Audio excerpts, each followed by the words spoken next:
हरतालिका तीज व्रत के दिन पूजा का शुभ मुहूर्त और राहु काल का अशुभ समय इस वीडियो में जानेंगे। साथ ही पारण अर्थात व्रत कब खोलना है और जल इत्यादि कब पीना है, पूरी जानकारी इस वीडियो में है। ध्यान से सुनिएगा, अंत तक बने रहिएगा।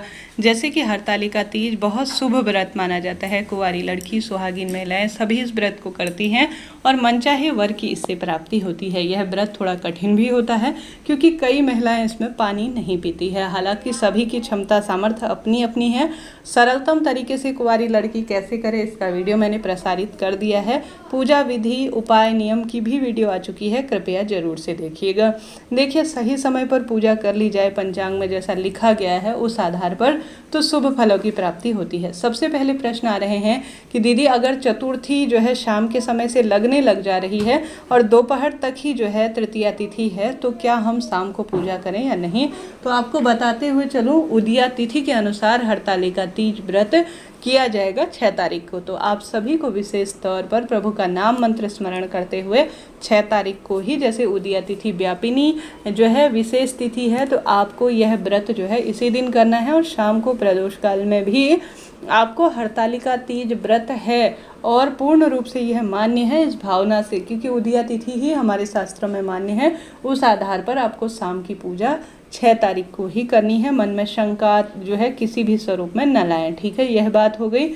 अब आप सभी को ब्रह्म मुहूर्त में जो है विशेष तौर पर भोजन जो भोजन तो ग्रहण नहीं किया जाता, ड्राई फूड और जल और ज़्यादा से ज़्यादा जैसे पानी वाली वस्तु जो है, जैसे ठंडक देती हैं शरीर को, तो जल्दी से ब्रह्म भोर होने से पहले पहले आप सभी कर लीजिएगा। सरगई इत्यादि आपके लेते हैं तो उस अनुसार फिर सुबह उठें, अपने स्नान इत्यादि से निवृत्त होकर लाल पीले रंग के कपड़े पहने सुंदर स्वरूप में तैयार हो जाएं। उसके बाद भगवान सूर्य नारायण को जल चढ़ाएं और सुबह संकल्प लेकर विधि विधान से पूजा करें। इस व्रत की विशेष पूजा प्रदोष काल में की जाती है, जो कि बहुत श्रेष्ठ मानी जाती है। सबसे पहले आपको बताते हुए चलूं, 6 तारीख को पूजा का शुभ मुहूर्त, जो कि सबसे अच्छा ब्रह्म मुहूर्त में हो रहा है।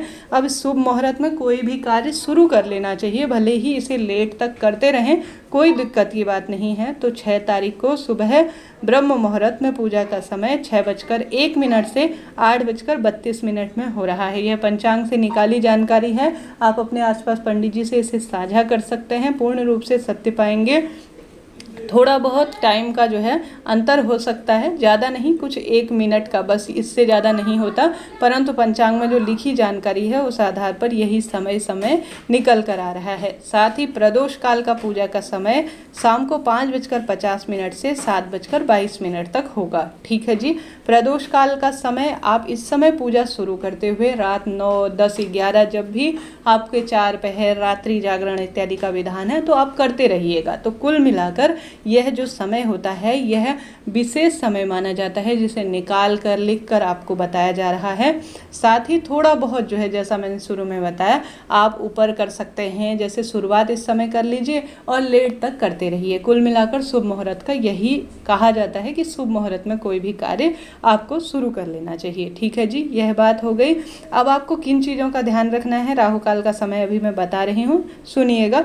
किन चीज़ों का ध्यान रखना है? महादेव की पूजा कर रहे हैं तो आप सभी को इस बात का ध्यान रखना है कि आपको महादेव के शिवलिंग में हल्दी नहीं चढ़ानी किसी भी अवस्था में, सिंदूर कुमकुम नहीं चढ़ानी, महादेव को केतकी का फूल नहीं पसंद है, उन पर नहीं चढ़ाया जाता है, तुलसी नहीं चढ़ाई जाती। इस बात का भी ध्यान रखते हुए आप कार्य कीजिएगा। देखिए, सही समय, सही नियम, सही विधान से कार्य किए जाए तभी उपाय फलित होते हैं या कोई भी पूजा फलित होती है। इस बात का ध्यान रखें। शिव पूजा में हमेशा पूर्व या उत्तर दिशा की ओर बैठे, इस बात का भी ध्यान रखें। इस दिन ज़्यादा से ज़्यादा सुहाग की सामग्री दान करें, भले ही अपने घर के सदस्यों को दान करें, बड़ी बूढ़ी महिला जो सुहागिन है उन्हें, जेठानी या पंडिता, इनको आप ज़्यादा से ज़्यादा दान में दे सकते हैं। पूरे दिन भर में जैसा आपने संकल्प लिया है उस अनुसार उपवास करें, रात्रि जागरण करें और दूसरे दिन जो है आप पूजा विधान संपन्न हो जाने के बाद अपने व्रत को पारण कीजिएगा। इस दिन राहु काल का जो समय हो रहा है, जो कि अशुभता के रूप में जाना जाता है, वह 10:45 से